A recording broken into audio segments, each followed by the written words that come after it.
박정림 전 KB증권 사장과 정영채 NH투자증권 사장, 라임 오트머스 사태와 관련해 지난달 금융위로부터 중징계 처분을 받은 CEO들이죠. 이들은 최근 금융당국을 상대로 법원에 잇따라 행정소송을 제기하며 스스로 명예회복에 나섰습니다.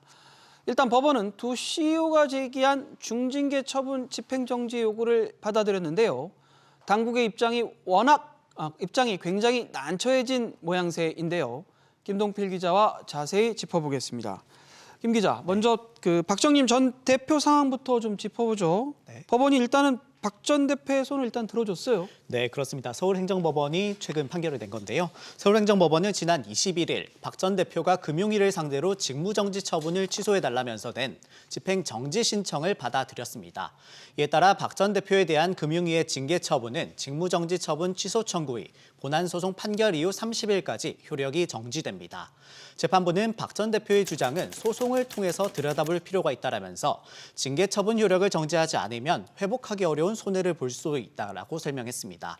지난달 말 금융위는 박 전 대표에게 라임펀드 사태 당시 내부 통제 기준 마련 의무 위반을 이유로 직무정지 3개월의 중징계 처분을 내린 바 있는데요. 특히 총수익 스와프, TRS 거래로 라임펀드에 레버리지 자금을 제공하면서 펀드의 핵심 구조를 형성한 책임이 크다고 봤습니다. 금융사 임원에 대한 제재 수위는 최고 해임 권고 등 5단계로 나뉘는데요. 문책 경고부터는 3년 이상 금융사 임원 취업이 제한되면서 중징계로 분류됩니다. 지금 보면은 정영채 대표도 행정소송을 제기했는데 네. 현재 상황이 지금 어떻게 진행되고 있습니까? 네, 지난 27일이 징계처분 집행정지 소송의 첫 신문기일이었는데요. 재판부는 이날 신문에서 양측의 의견을 각각 청취했습니다. 앞서 정 대표는 지난 11일 금융위의 문책경고 징계 처분을 취소해달라는 청구 소송과 집행정지 신청을 제기했는데요. 증권가 안팎에서는 법원이 박 전 대표의 손을 들어준 만큼 정 대표에 대해서도 손을 들어줄 공산이 크다고 보고 있습니다. 하지만 사회적으로 큰 파장을 일으킨 사모펀드 사기 사건에 대한 금융당국의 증권사 CEO 중징계 처분이 법적 공방으로 이어지는 게 여러모로 아쉽다는 반응도 적지 않습니다. 횡령이 발생했던 것이 가장 큰 문제였습니다. 저는 엄하게 처벌해야 되겠고 이런 일이 재발하지 않도록 해야 된다. 여하튼 양측 간 지금 의견이 지금 팽팽하게 맞서고 있는데 본안 소송도 상당히 치열하겠어요?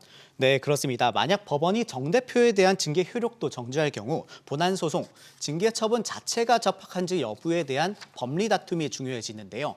금융위는 준비를 철저히 해서 본안 소송에 임하겠다는 방침입니다. 금융위는 이번 제재안을 확정하기까지 10여 차례가 넘는 안건 검토 소위원회를 열었던 만큼 이들 CEO에게 중차대한 잘못이 있다고 보고 있는데요. 이에 대해 박 전 대표 측은 내부 통제 기준이 실질적으로 다 마련되어 있음에도 금융사고 이후 사후적 기준으로 이를 평가해서 처분 사유의 근거로 삼았다고 맞서고 있습니다. 정 대표 측도 옵티머스 사태 이후 검찰에 자진 신고를 하는 등 사후 수습을 위한 노력을 기울였음에도 중징계 처분을 받은 것에 대한 아쉬움을 적극적으로 피력할 것으로 보입니다.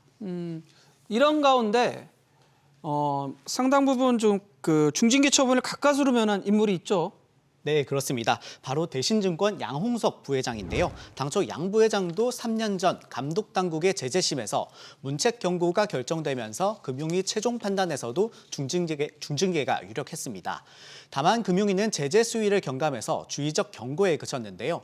사건 당시 양 부회장이 대표이사직을 맡고 있지 않아서 직접적인 결정권자가 아니었다는 점에 주목했습니다.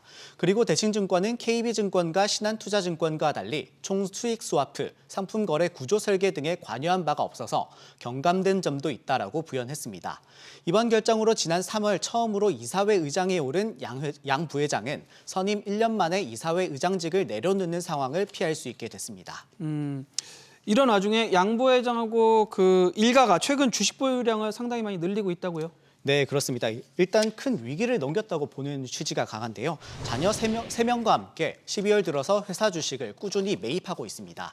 대신증권은 지난 6일을 시작으로 22일까지 모두 6번에 걸쳐서 최대 주주 보유 지분 변동 내역을 공시했습니다. 특히 이틀에 한 번꼴로 관련 공시가 올라오면서 이례적이란 평가가 많았습니다. 이달 초까지만 해도 3남매 중 첫째가 11만 주, 둘째와 셋째가 각각 3만여 주를 갖고 있었는데요. 최근 6억 원가량을 들여서 장래 전매 매수로 거듭 지분을 사들이면서 첫째가 13만 6,700주, 둘째와 셋째가 각각 4만여 주까지 보유 지분을 늘렸습니다. 이를 두고 선제적 증여 또는 경영권 방어 등 다양한 해석이 나오는데요. 대신증권 측은 회사 차원의 결정이 아닌 개인적인 투자라면서 확대 해석을 경계했습니다.